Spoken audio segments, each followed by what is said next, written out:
have to really escalate the noise we make so that we'll be heard.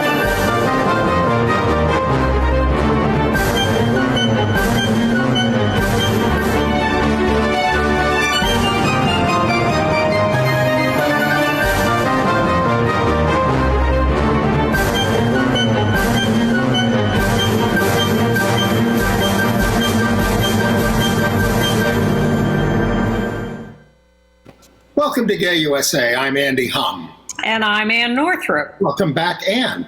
Thank you. And thank you to Chris Cooper, who was kind enough to sit in for me last week when I had other things I had to do.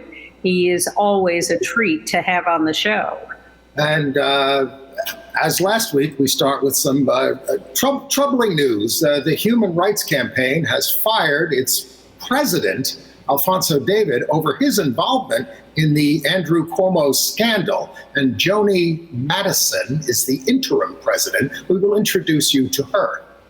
And discuss the pros and cons of the firing of Alfonso. The Supreme Court, it will come as no surprise to you, has upheld Texas's, well, it's refused to stop for the moment Texas's ban on abortion, ignoring rights secured almost 50 years ago in Roe v. Wade. Extremely alarming. We're also going to remember abortion rights pioneer Patricia McGinnis, who has died at the age of 93. What a story. And who went on to work for LGBT rights, too.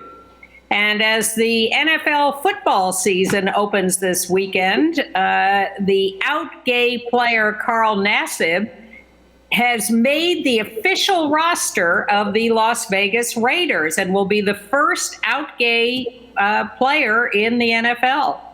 A judge in North Carolina has sided with a veteran teacher who was fired by his Catholic school, not for being gay, but for posting about marrying his partner. And in Iowa, students are standing up for a bisexual teacher who was put on leave after he mentioned that he was bisexual. There was a horrific anti-gay attack in Bushwick, Brooklyn. I have a picture of the suspects in that case. We remember a beloved gay physician and activist in Florida, and actor Michael K. Williams, who was famous for 2 gay roles. And we'll talk about China's latest crackdown on LGBTQ people and women and other crackdowns around the globe.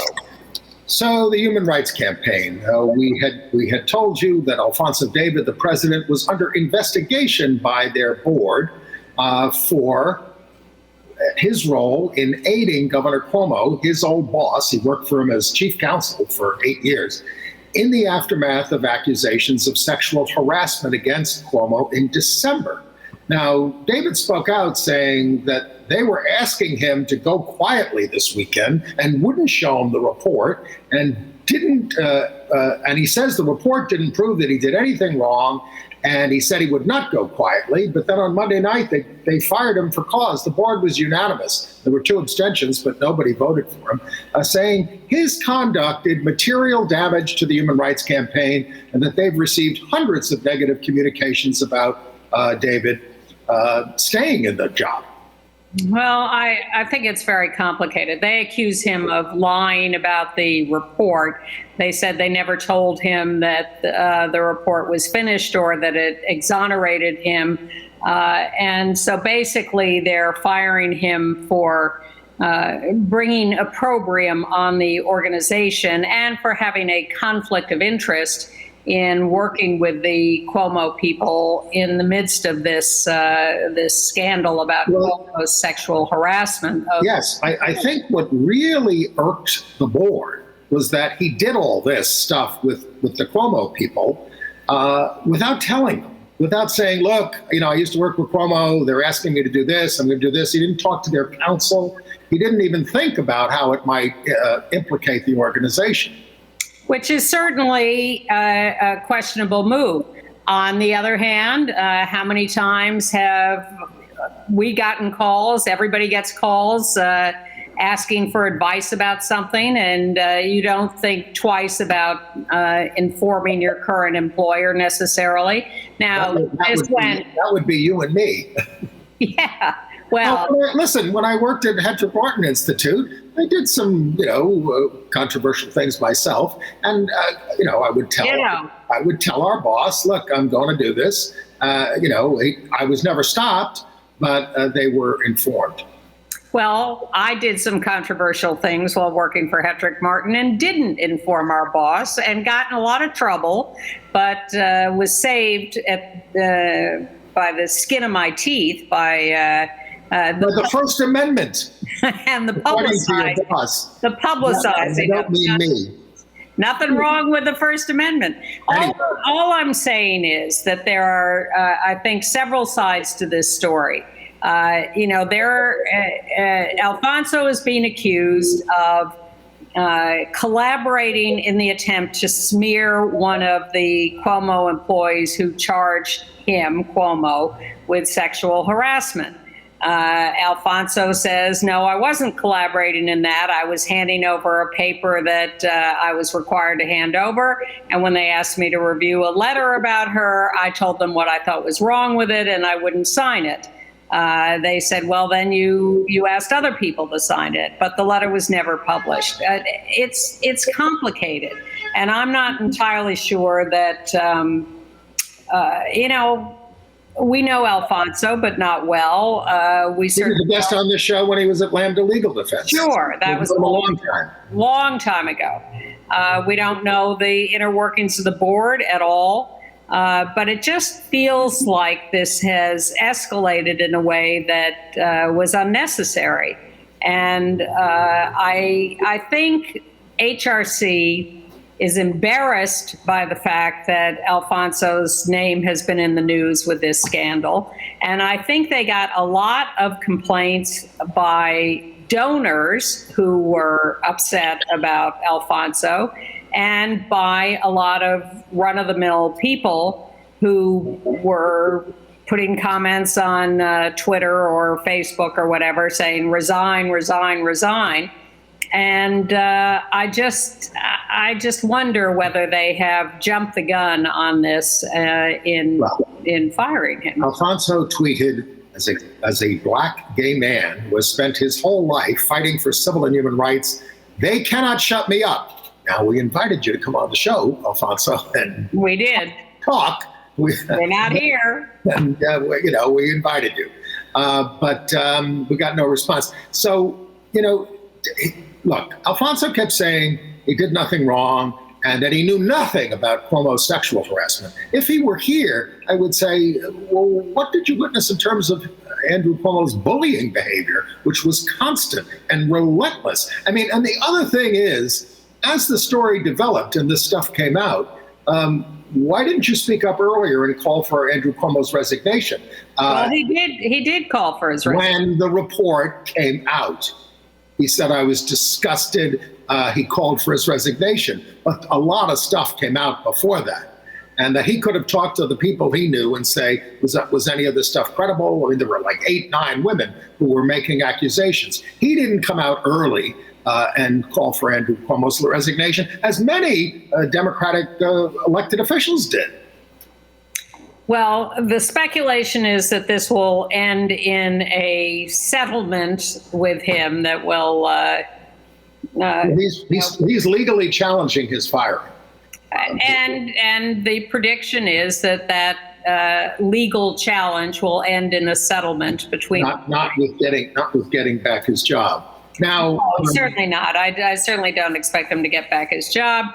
I think he's trying to rescue some part of his reputation so he can go on to other jobs and not be completely anathema to every potential employee. Well, I think it doesn't help having a public spat over it, but time will tell about that. I just think there's a lot of confusion here. And well, he said he had a lot of support from the board, and they were unanimous against him when they voted. Now, we also asked his interim successor, Joni Madison, who is a lesbian, who had been chief of staff and CEO at Human Rights Campaign. We have a picture of her there. There she is. She had expected to work in the administration of the other HRC, Hillary Rodham Clinton. She's from but of course, Hillary lost. She's from North Carolina. She was once the CEO for McGinnis, the big ad company, but she's, involved in Democratic politics and has been working at the Human Rights Campaign for a while now. But the real question is, can any of them pass the Equality Act? Right. Yes, and that's what we wanted to talk to Joni Madison about. Where are you on this? What are you doing about it? Are you saying that we have to get rid of the filibuster in order to do it? Are you pressing your friends in the Congress, Senate, to do that? And also, we want to know, and we have a right to know, what kind of negotiations are you engaging in around the Equality Act? Are you going to make it a less than Equality Act in order to get it passed? Are you going to pass extra religious exemptions? These are the things we want to know. We do. I have to say I'm quite skeptical at this point about the possibility of passing it in this Congress. I think we need a lot more Democrats in the Senate to come close to passing it.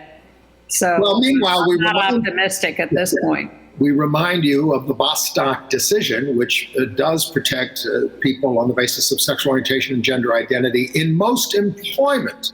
Now, of course, its use in other areas is being challenged. Yes. All right. Well, are we done with this to the extent we can be at the moment? Maybe they'll come on next week. It's let's put it this way. It's sad from top to bottom. And if I were Alfonso David, of course, I never would have gone to work for Andrew Cuomo in the first place because I think he's a monster. But well, we know him.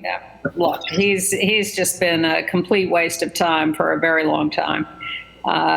But we'll see what happens with all of this. The other big story of the week, of course, or one of them, is the abortion decision, the new law in Texas, and the Supreme Court's refusal so far to issue an injunction against its going into effect.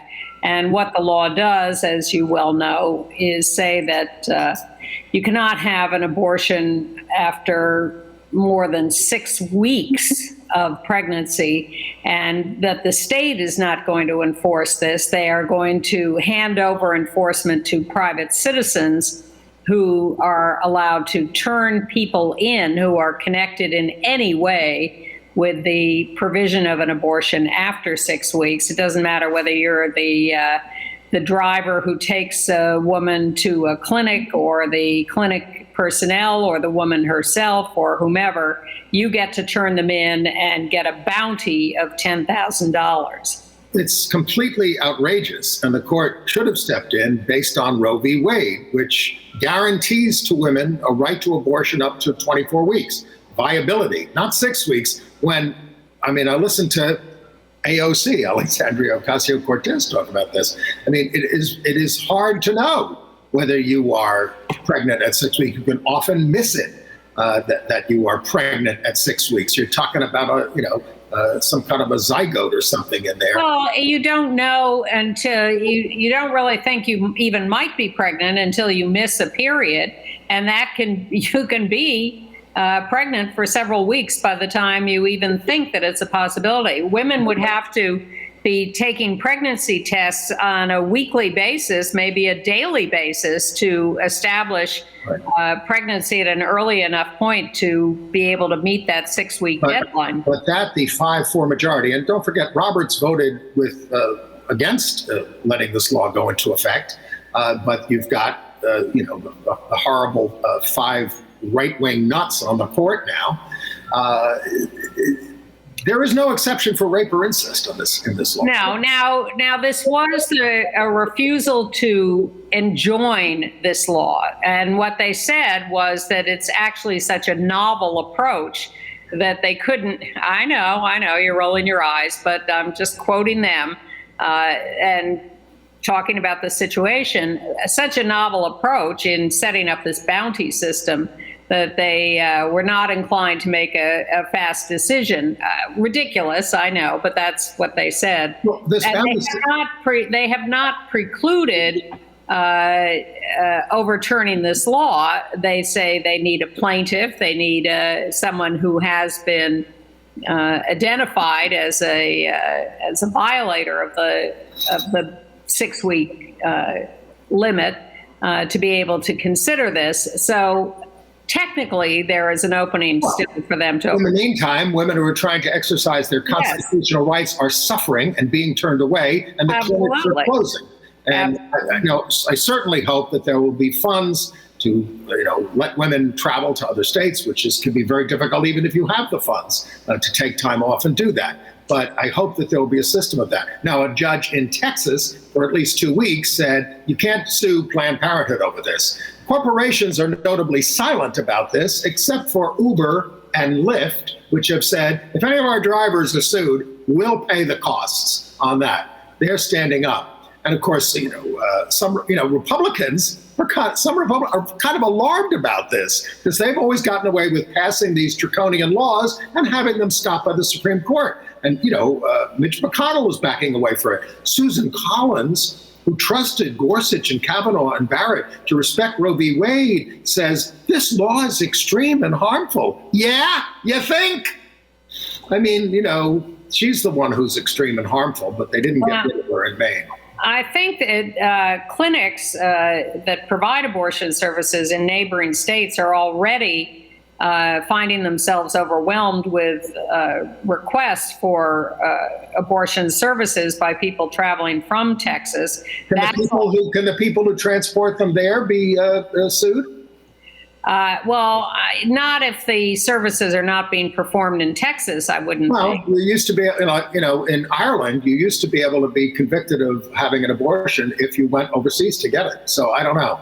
And it also opens up all sorts of horrendous policies if we're turning over enforcement of laws to the populace instead of not just the populace, everyone in the world. Everyone in the world. Somebody in Tanganyika can, whatever. Now the Biden phone book and make accusations. Right.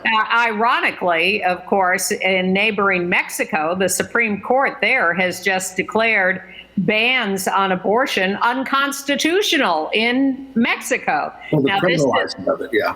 This does not immediately legalize abortion in Mexico. In some places, it is already legal, like Mexico City, but it means that now the rest of Mexico will be compelled to legalize abortion. And our court will be taking up the Mississippi law, which bans abortion at 15 weeks, which was previously considered extreme, compared to this. But that will be their opportunity to overturn Roe v. Wade as they want to and leave it to the states. And don't forget, one of these states could pass a personhood amendment declaring the zygote as a person, and then abortion can be illegal throughout the United States. Well, it is, of course, a Texas federal judge who has made all sorts of rulings in the last few years that have nationalized horrible decisions. And he has just run roughshod over any sense that there are any limits to that.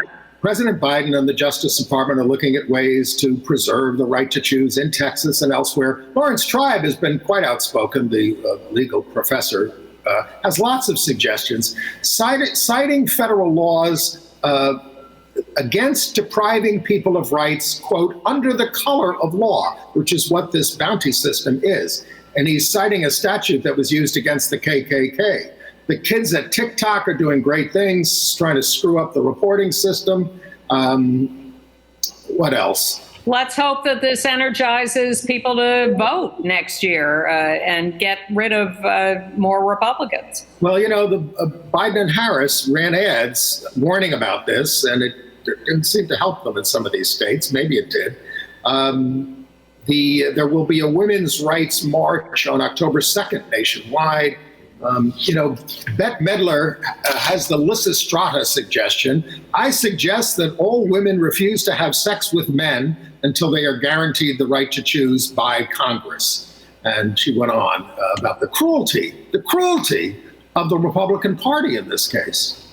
And lest we be too narrow in our definitions, we should acknowledge that as we talk about women being pregnant and having abortions, there are also trans men who are getting pregnant and should also be eligible to use these services. Absolutely. And actually, AOC was quite sensitive to that in her statements about this. Can we talk about the great abortion rights advocate that we lost? Sure. Patricia McGinnis, a pre-Roe v. Wade abortion rights activist, dead at 93. She was raised Catholic in Oklahoma. She founded in 1962, folks, the Citizens Committee for Humane Abortion Laws, and then with two other women formed the Association to Repeal Abortion Laws, which is now NARAL Pro-Choice America. They were called the Army of Three.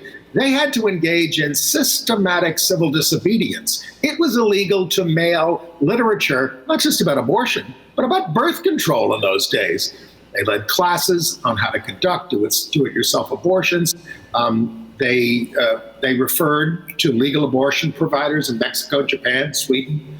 And she said she was driven by rage because she worked in an army hospital when she was in the WACs and saw what happened to women who had botched abortions. The New York Times once referred to her condescendingly as a spinster with the eyes of a zealot when she was 38 in 1966. She also worked for racial justice, gay rights, animal welfare. But she was once seen when she was in the WACs walking with a black soldier. So her superiors got upset, reprimanded her, and shipped her off to Panama as a punishment. So she was the real thing.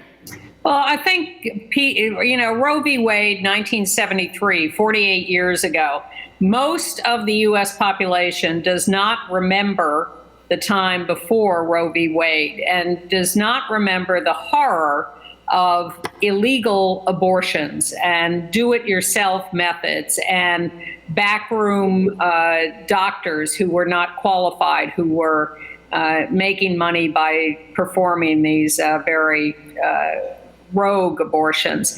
I knew someone who went to Puerto Rico to get an abortion in those days in the late 60s because they were illegal in the United States. Puerto Rico was in the United States? Well, it was... it's not a state. It was providing, there were abortion services there. That were legal. That I don't know that they were legal, but that was one of the places people went to get abortions. The movement for women's access to reproductive health care, safe and legal, has been going on for thousands of years, but more specifically, long before Roe v. Wade. Roe v. Wade was the final culmination of decades and decades and decades of a movement. Patricia McGinnis was, of course, a major part of that, but people just, the abortifacient pills have changed the game somewhat, but not everyone knows about them. Not everyone has access to them. And we are going to see a lot more back alley abortions if we continue down this path. And Texas wants to ban those pills now. Exactly. And let's not forget the extent to which contraceptives are still an issue. The Catholic Church in Mexico is freaking out about this court decision. The Catholic Church bans contraceptives, and they're very, very active in these political discussions. The Catholic Church doesn't think women should be leaders in their church. And the evangelicals are not supportive on this either. So this is going to continue. This is a fight that is going to continue. It's very weird. They surveyed evangelicals in the early 70s, and they didn't have a particular problem with abortion, like they do now. It all came down to wanting to put women back in their place, basically. Yes. It's all about oppression of women, and that's why they embraced it, because of their patriarchal natures. All right, well. We think God is a man. God? Yeah, they think God is a man. I'm an atheist, but All right, sports news?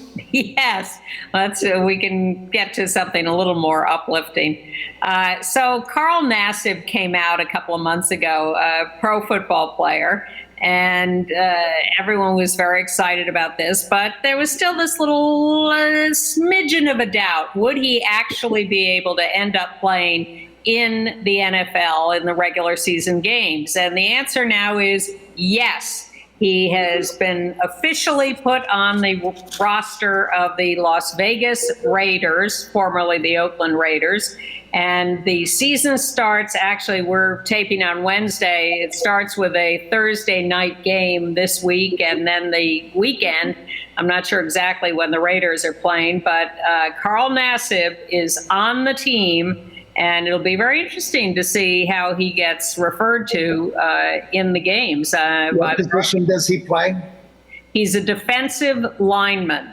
Oh, well, maybe people, he's going to scare people off because he's the fierce gay. Well, the question is, will he get hassled and taunted by his opponents on the line? Because that's a very close situation where you're lined up waiting for the play to start, and the league can penalize you for that. The league can even penalize people in the stands who start anti-gay chants or something. They can, and they've just strengthened their rules against taunting, so it's entirely possible that they could go after people for that.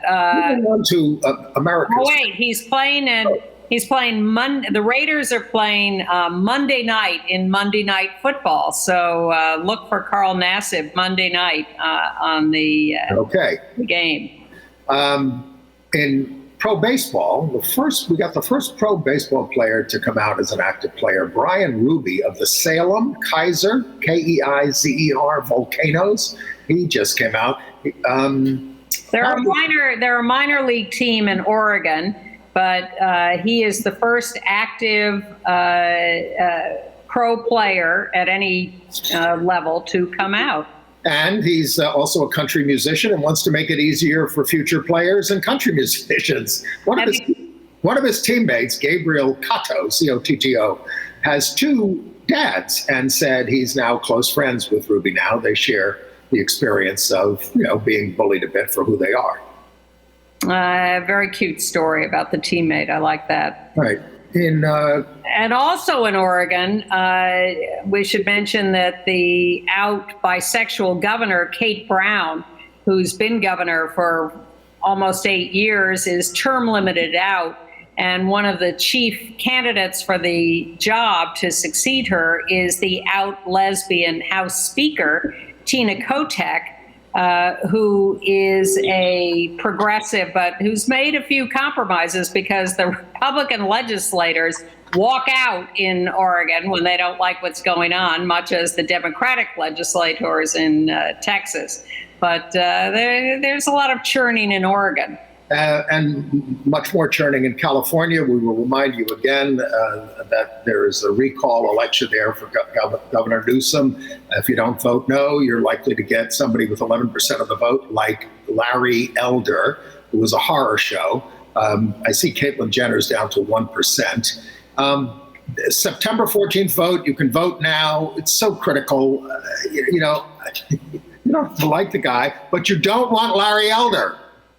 Well, Caitlyn Jenner, most recent gaffe was appearing in a CNN interview and saying she's pro-choice, but she has no argument with Texas banning abortion. That's their right. That's the state's rights. They can do what they want. Same with she defended DeSantis's COVID response. Well, that's his state. She's a numbskull. Equality California, by the way, the big LGBT rights group out there, has proposed letting all of their employees who want to unionize do so. A group has signed their intent. They're going to let managed supervisors and frontline employees unionize. So good for them. Yes, Happy Labor Day. I thought that was terrific. Now, in political adjacent news, we have a new family in D.C., Pete and Chasten Buttigieg, or as some announcers said, Chasen. Pete and Chest and Buttigieg have brought home twins. Penelope Rose and Joseph August. They were pretty cagey about this. They talked about their family expanding, and they talked about expecting to be parents, but they were not clear about the fact that they were having two kids, not one. Now, why they're in a hospital bed, and that they both have those things on, like that they're patients. I don't know what's going on there. I don't either. But they're not, it's not clear whether these were kids born to a surrogate or adopted or what. That's none of our business. None of our business, doesn't matter. But the right wing is losing its mind, of course, referring to them stealing the children from their mother. Even Meghan McCain likes them. She didn't like Pete too much when he was on the show, but all right. Yeah. All right. In the Fourth Circuit has ruled that North Carolina can be sued for violating the Affordable Care Act over their anti-transgender state employee health plan, which categorically excludes treatment for gender dysphoria. That covers 720,000 employees. It's a lambda legal case. It upholds a decision a year ago from a U.S. district judge, which for the first time, a federal appellate court ruled that claims of sovereign immunity do not protect states from liability under the ACA if they receive federal funding, which they all do. Well, also in North Carolina, an exciting court decision. Yeah. The court in North Carolina has ruled that a gay teacher who worked at a Catholic high school, Charlotte Catholic High School, was discriminated against when he was fired for posting about his upcoming marriage to his longtime partner. In 2014. That's Lonnie Billard on the left, who is the teacher, and Rich, his now husband, on the right. The court issued a summary judgment saying that this firing was, first of all, the question always becomes religious freedom versus non-discrimination laws. Well, what the court said very appropriately and traditionally is that Lonnie was not teaching religious subjects. He was not engaged in being a teacher of doctrine. Taught English and drama, and then became a regular substitute teacher. Therefore, he was not, the school could not claim that he was violating their religious precepts by talking publicly about his marriage. Well, the EEOC said a long time ago he had the right to sue, and this was on the basis of sex discrimination. And the judge in this case was very clever with the school. They said, "Are you claiming the right to do any other sex discrimination in your school?" And they said, "No." Oh. So you can't do it to him. Yes, he did win. He sued on that basis, Title VII of the Civil Rights Act, that he was being discriminated against because his partner, his fiance, is male instead of female, and he won that argument. They now go to a trial to assess damages or how to compensate. Now, it's likely to be appealed to the Fourth Circuit, but a majority of judges there are still Democrats, and I use the term, that doesn't solve all problems, but it's helpful. By the way, Billard was Teacher of the Year in 2012. They all are. All these gay teachers who get fired are Teachers of the Year, highly commended. I don't know what it is about these schools. Well, obviously, so blind to the value of these people. But it could end up in the Supreme Court where we have to be nervous. We have to be nervous about a lot of things in the Supreme Court. Absolutely. And of course, all the stuff with abortion and all these things has intensified the call for expanding the court. In Iowa, another story like that. The 7th grade literacy teacher, Lucas Kaufman, made a class presentation that featured the rainbow flag. And when the students asked him, he said, "Yeah, I'm bisexual." And so the district put him on leave. 100 10th graders, we have a picture of a couple of them, walked out in protest. We love this. Now, the Winterset district superintendent acknowledged that Kaufman was put on leave after a conservative website posted a story about his presentation. But the super said, I know, we're not allowed to discriminate on the basis of sexual orientation or gender identity. It's prohibited in Iowa.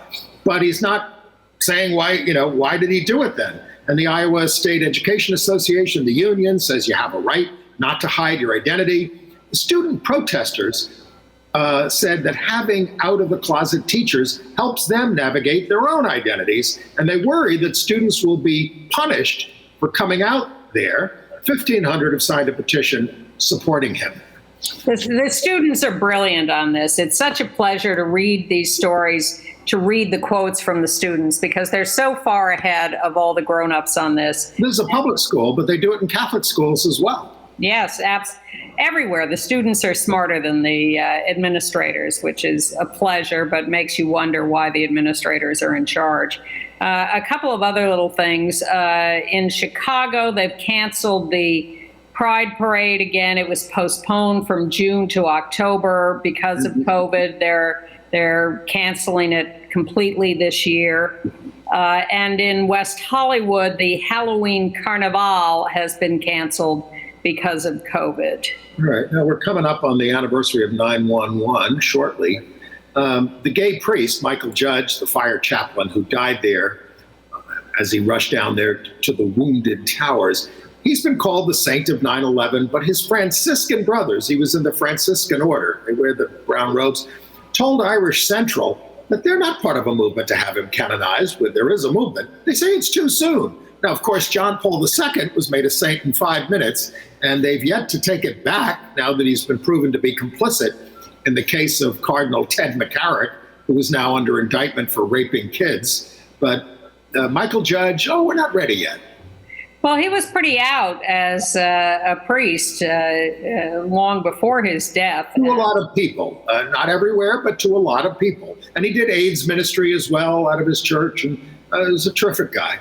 Yeah, and there's a documentary about him by our... There is one, but Brendan Fay is doing another documentary about Michael Judge now. Okay. All right. Never too many. In Missouri, right-wing members of the legislature and a legislative aide got an LGBTQ history display removed from the Capitol building. It's Making History, Kansas City and the Rise of Gay Rights. Created by students at the University of Missouri at Kansas City. Now, this is, of course, government censoring content. Not a good thing.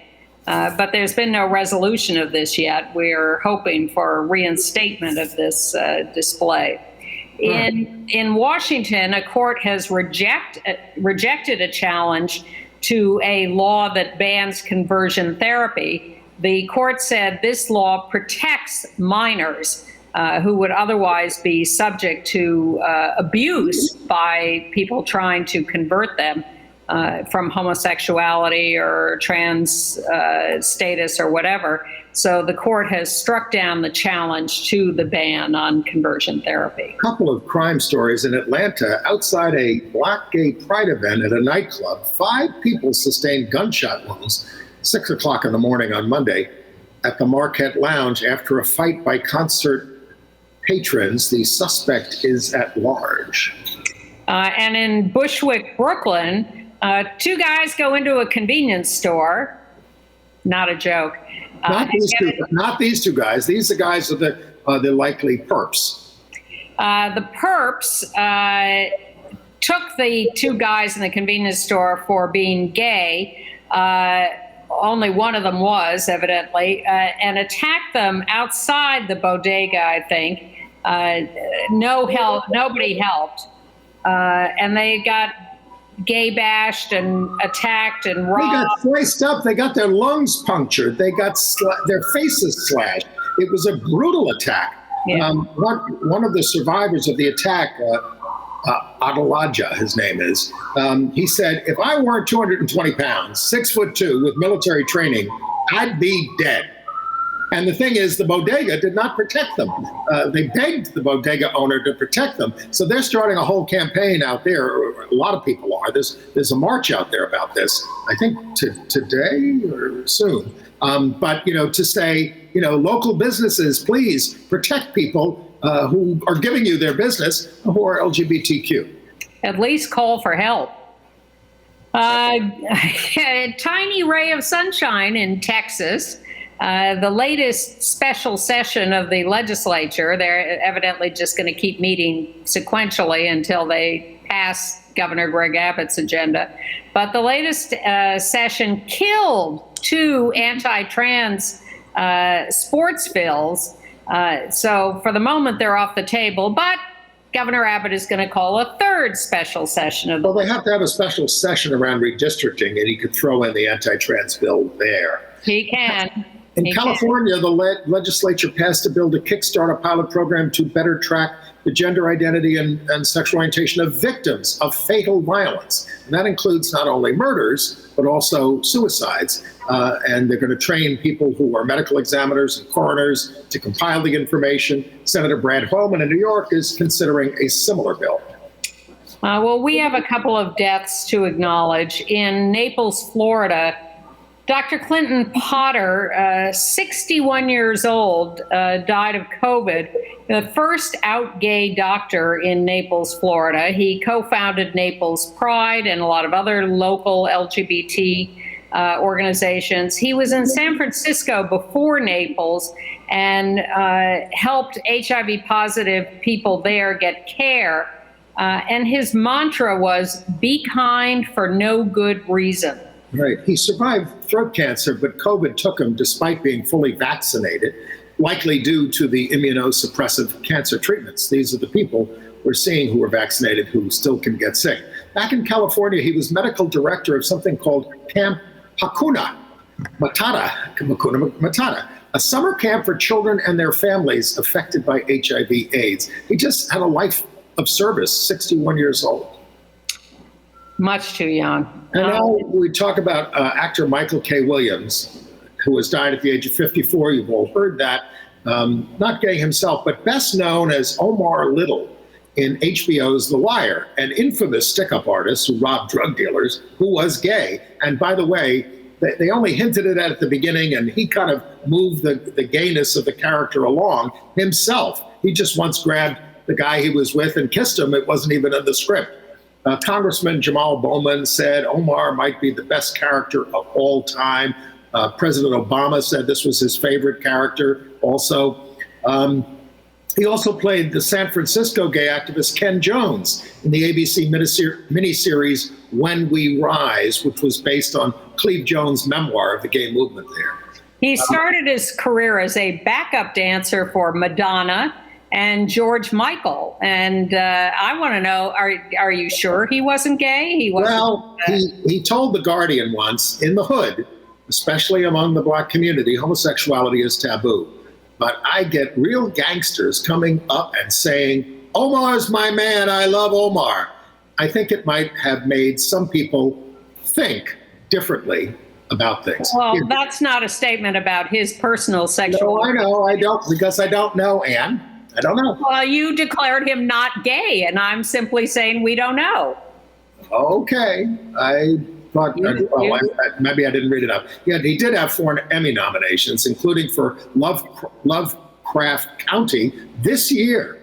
He also starred in the movies Bessie, Boardwalk Empire, The Night Of, and he was in 12 Years a Slave.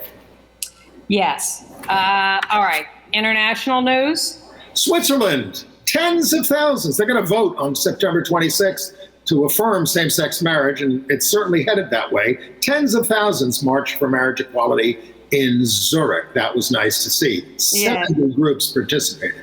At the Pride Parade there. But things are not so positive in China. A lot going on there. First of all, the government of China has told broadcasters to ban sissy men, I use the quotes, from TV. They don't like seeing K-pop stars, the Korean boy bands. We have a picture of like the kind of thing that they're opposed to. Yeah, this is a K-pop type guy. I don't know if he's actually a member of a boy band, but he's certainly seen as having the sissy image, advertising whatever drink that is. But they are known for protesting social injustice, these K-pop bands. And so China is not comfortable with them being idolized publicly.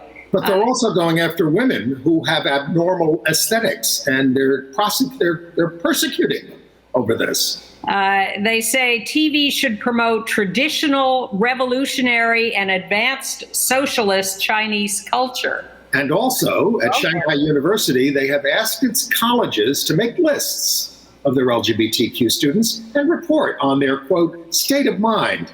It's another intrusion on gender and sexual minorities.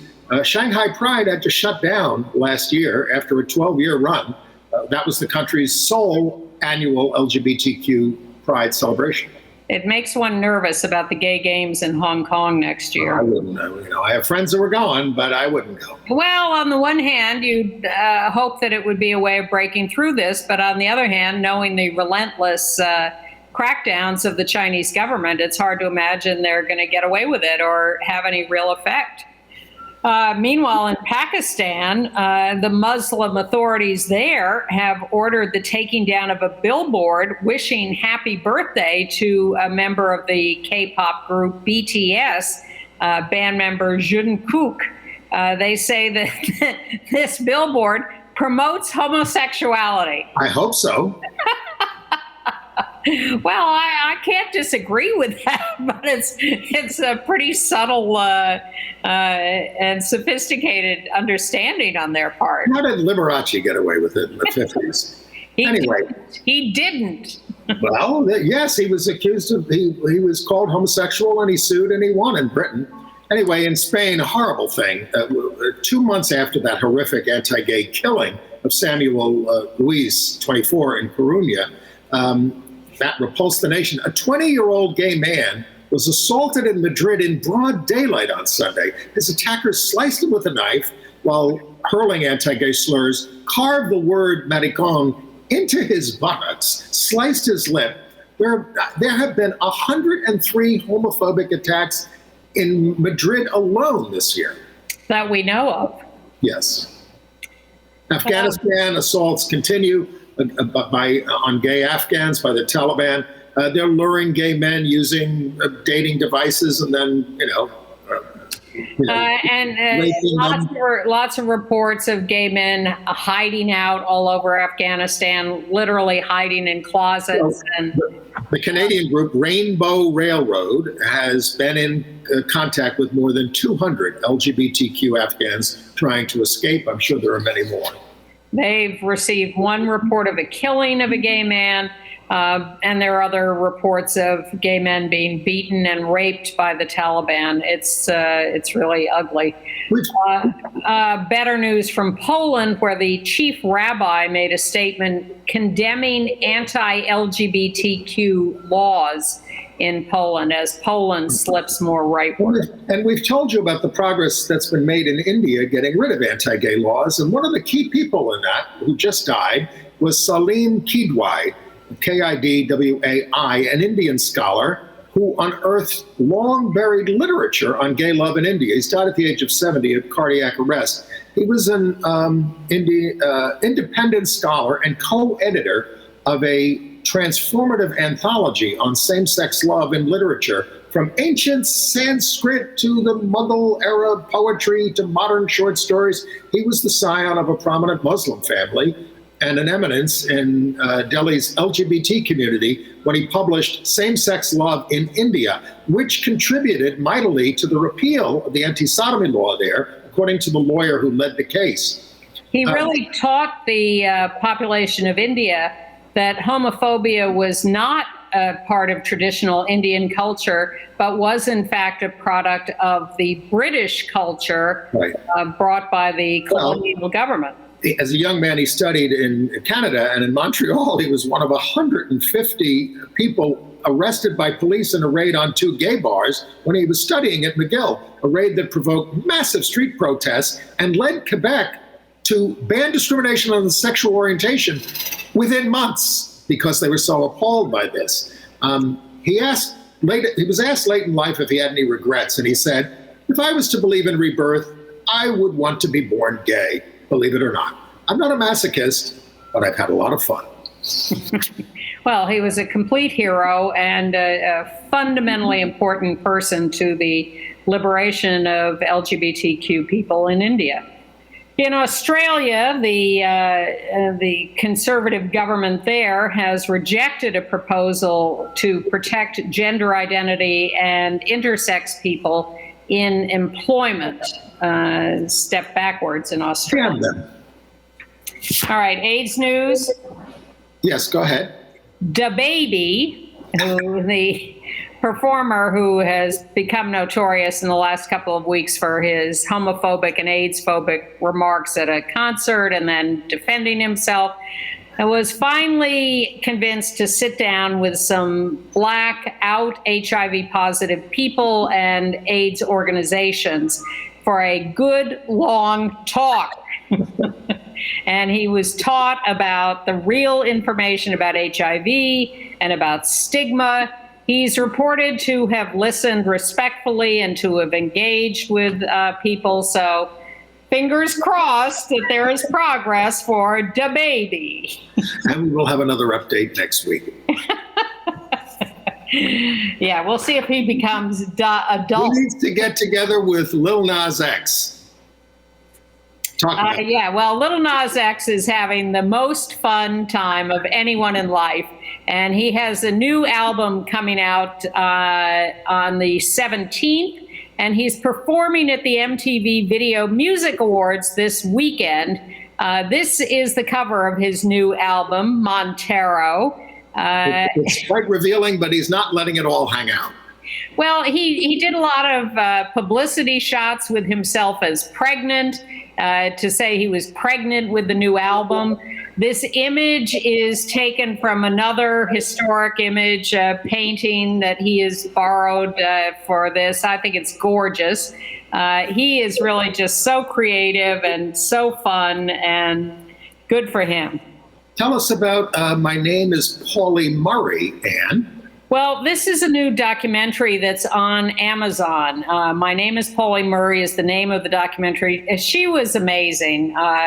Like Patricia McGinnis, she was just a fundamentally important activist. She was a lawyer, a priest, a poet.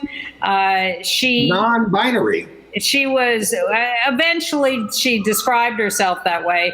She was a role model and mentor for Thurgood Marshall, Ruth Bader Ginsburg, and Eleanor Roosevelt. So this documentary is coming to theaters on September 17th, but to Amazon Prime on October 1st, and we thought we'd show you the trailer. There are some people who now argue that you cannot teach American history without teaching about Pauli Murray. Pauli was a writer, a lawyer, a priest, a poet. Pauli was a feisty woman. My name is Pauli Murray. My whole history has been a struggle in a society dominated by the ideas that blacks were inferior to whites and women were inferior to men. Pauli was way ahead of the times. I chose for my senior paper, should Plessy versus Ferguson be overruled? My little argument went to the Supreme Court. Y'all see all of the different folks that are in this room? That is made possible by Pauli Murray. If you rip away everything, oppression is the business of not respecting one's personhood.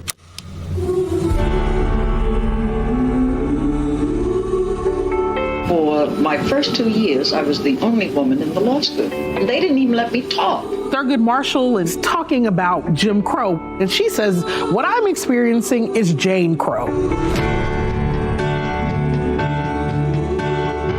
Pauli Murray was not just an amazing lawyer or a badass feminist, but also a queer, non-binary person. Sitting in front of Murray's notes, the turmoil and the suffering, this is a feeling I know well. Scholars who have written about Pauli largely still use feminine pronouns. I don't know what pronouns Pauli would say. trans and gender non-binary people have always been a part of our American context. So did y'all just think that your generation invented it?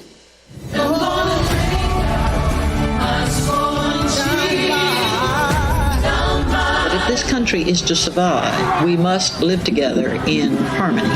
Polly may not have realized they would be a beacon for so many folks.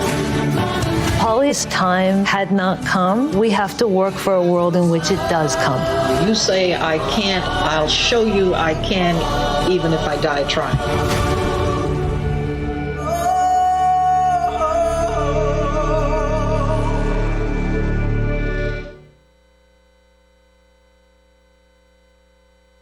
Highly recommended. Thank you. And do we recommend impeachment? Did you watch the first episode this week? I did. A bit of a waxworks, but it didn't seem that alive to me. But I mean, maybe it'll get better. It's like we have like 10 episodes to go. They're all very familiar. 9 to go. There are 10 altogether. Right. Very familiar. It's based on Monica Lewinsky's story, and a lot of it is told. She's one of the producers, so a lot of it is told from her perspective. Impeachment, American Crime Story. I have to say that as I started watching it, I felt such anger well up in me at Linda Tripp.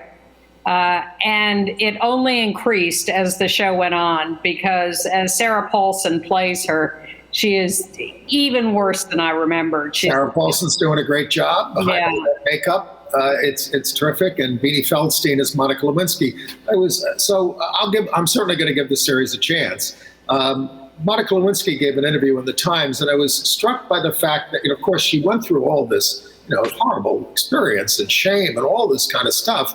But when Tyler Clementi was killed, her mother went into a tailspin, because her mother had taken her in after this and protected her from taking her own life, Monica taking her own life. And it really was very, very difficult. The other thing that helped Monica was a friendship with Alan Cumming, starting in 2000. And they became pals and very close, out gay guy, back when he said she almost wasn't really human to people. And he describes her as warm, kind, hilarious, and witty. In our last minute, a couple of other films coming up to recommend. Divino Amor, coming to streaming services on the 14th, from Brazil. It imagines Brazil in 2027. Instead of looking at critics of the right-wing Bolsonaro evangelical movement, it looks at that as what would the future be if this continues. It's very scary and odd and compelling about an evangelical cult called Divine Love. So Divino Amor from Brazil. And then there's a French movie called Little Girl coming to theaters in LA and New York on the 17th and then online. It's about a 7-year-old girl, Sasha, in rural France. This is a documentary about a family dealing with their little girl who is a trans girl in rural France. And Dear Evan Hansen, the movie with Ben Platt, who won the Tony on Broadway, September 24th in theaters. It seems to be making people cry.